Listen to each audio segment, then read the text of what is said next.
Hey, kia ora, Helen Brahms here, coming to you live from Mesa in Arizona. Hope you're all having a super fantastic, sparkling Magic Monday. Yes, it is one of my favorite days, Magic Monday.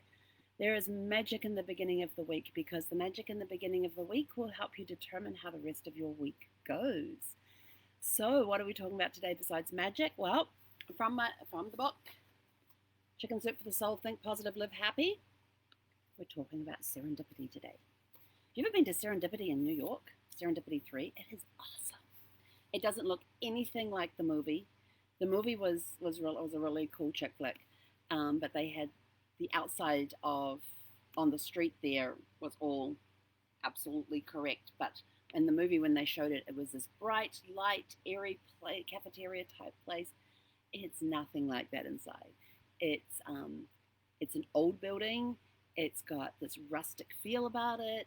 Well, when we were there anyway, it was dark. The stairs, you could only have one person going up or down. They were very narrow stairs, which made it interesting for Brad to get up and down because he's 6'5" and they had a bit of a low ceiling, so he kind of had to duck in places. But because we were sitting upstairs, had an incredible meal. It was amazing. The food was awesome. And then for dessert, we all had frozen hot chocolates, which is their signature drink that they are known for.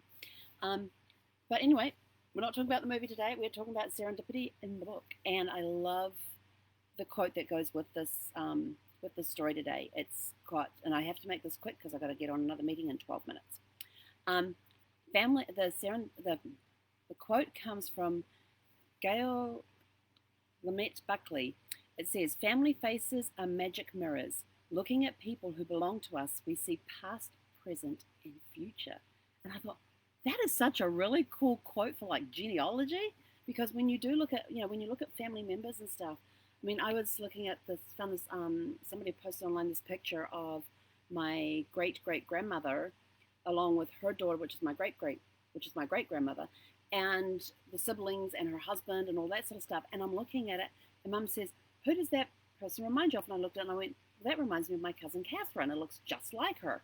And she goes, "Oh, actually, yes, it does." She does actually think he looks more like your grandmother.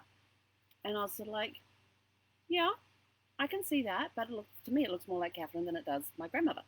So it was kind of interesting about how we could see ourselves in these people. We could see some of our facial features in these people from our past. So yeah, it really is like the magic mirrors when you look into your family's thing. But anyway, so the story Serendipity goes. It was New Year's Eve. 11 adults swapped story. I'm going to try. If I was with my family for New Year's Eve, I really want to try this. If you're with your family, try this. It sounds really awesome too. Okay, it was New Year's Eve. 11 adults swapped stories while seven kids ranging from 6 to 19 laughed in the living room. Right after dinner, I gathered everyone together and proposed a ritual that would connect the old year with the new. Think of a valuable lesson you learned in the past year and write it down as a piece of advice for someone else. Shouldn't I just do that for myself? I said, then drop it in this bag for a random drawing. Everyone dove into the exercise, even my little granddaughter who needed help with writing. I asked Lulu, what was the best thing you learned this year? She said, French.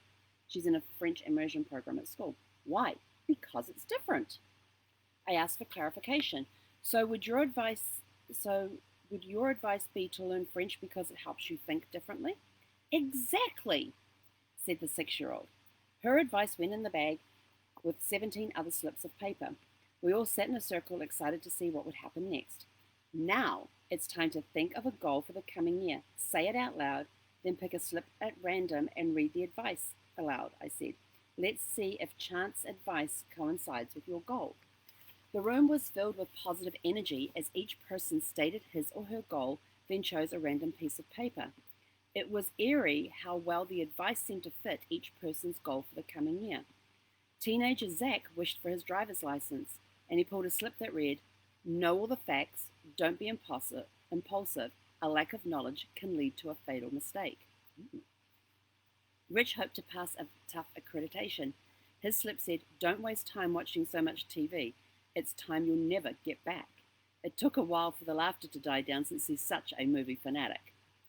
Sheila, new to college, yearned for a best friend and wondered how to go about it. She pulled the slip I had written.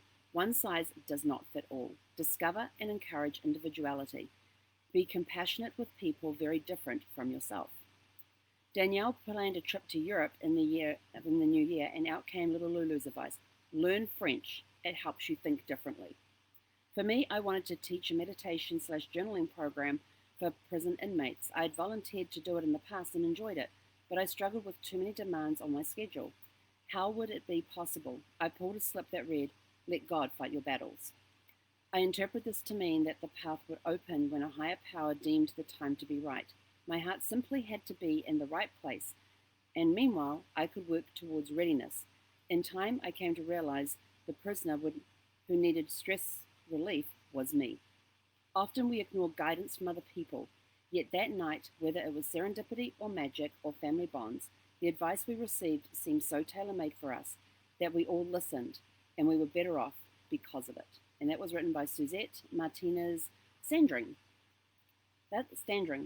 That's a really cool lesson to learn, that often we are our own prisoner. We give ourselves our own advice. We listen to our own advice. We don't listen to advice from others. Or we're reluctant to listen to advice from others, especially when it comes from family. But,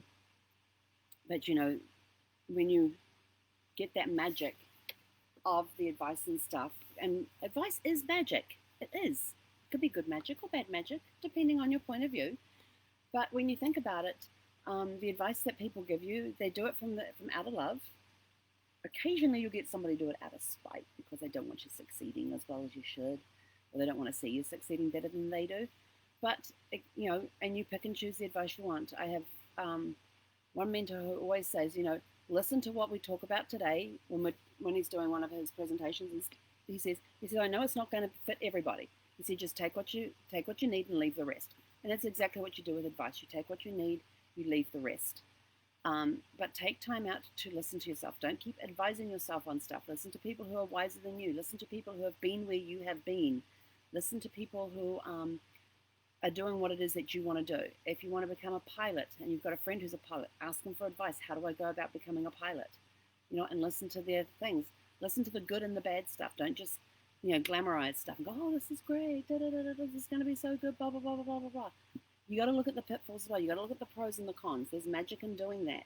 And when you weigh the pros and the cons, then you can make an informed decision. But make sure that the sources you're getting your information from are people who have lived it, who have done it, who have been there, who have done that, and not people who have never done what you are planning to do.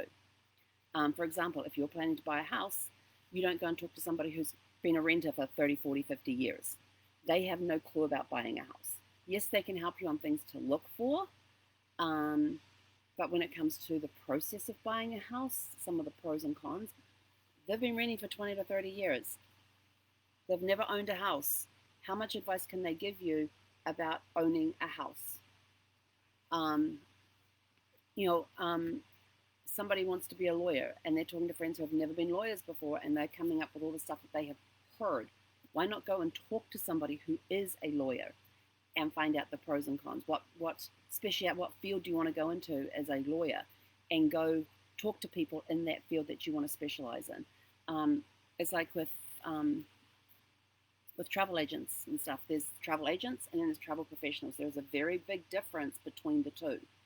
The agents over here think they're professionals, but really when you look at what makes up a professional, they're nowhere near it. They need to talk to people who are professionals to find guidance on what they need to do in their business to become known as a professional.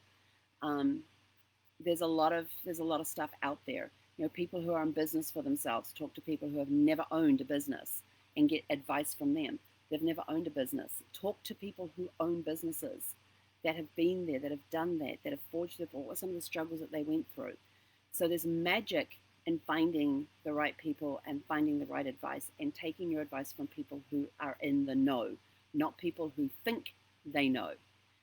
So look for people who have been there, who have done it, and those ones are your magic connections to take you through to the next, and they will give you the right advice.